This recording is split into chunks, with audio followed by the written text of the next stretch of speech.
അമ്മേ മോളെ മീര കേട്ടോ മോളെ കുറച്ച് വെള്ളം ഇങ്ങെടുത്തിട്ട് വാ പെട്ടെന്ന് മീര അമ്മേ കണ്ണു തുറക്ക് മോളെ കണ്ണു തുറക്ക് മോളെ ദൈവമേ അച്ഛമ്മേ ഒന്നുമില്ല മോളെ മീര മോളെ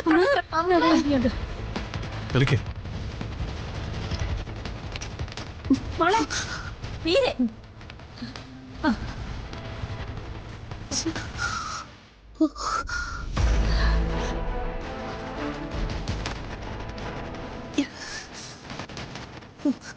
എന്താ ഇവിടെ ഉണ്ടായത്?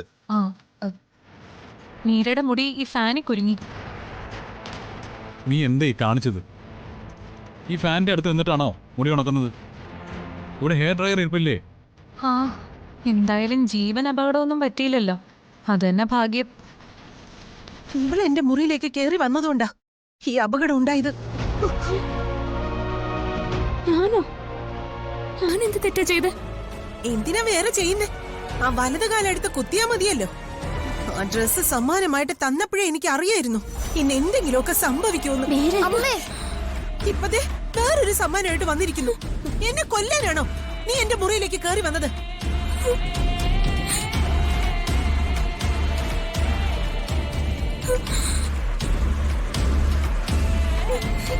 മീരേ, നീ എന്തിനാ അവളെ കുറ്റപ്പെടുത്തുന്നത്? ഇവളെന്ത് തെറ്റ് ചെയ്തു? അവന്തികയല്ലേ നിന്റെ കൂടെ നിന്നത്? അയ്യോ, ഞാനിങ്ങോട്ട് വന്ന് കയറിയതേ ഉള്ളൂ, അപ്പോഴാ അർച്ചന മീരയ്ക്ക് എന്തോ കൊണ്ടുവന്നത്.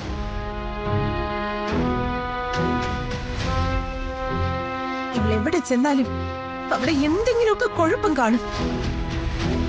നെല്ലിശ്ശേരി വീട് മുഴുവൻ ഇഞ്ച പരുവാക്കിയിട്ടാ ഇവൾ ഇങ്ങോട്ട് കയറി വന്നത്. അത് മീര പറഞ്ഞത് ശരിയാ.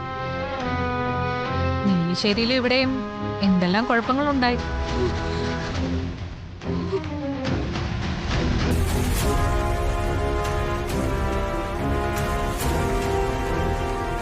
അതൊന്നും എന്തായാലും വെറുതെ സംഭവിച്ചതല്ല.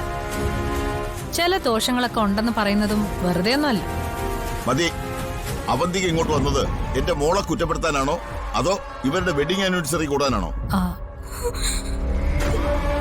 നെല്ലിശ്ശേരിയിൽ വെച്ച് നീ ഇവളെ പരമാവധി ഉപദ്രവിച്ചു. ഇവൾ അവിടെ നിന്ന് പോകാൻ തന്നെ കാരണം നീയാ.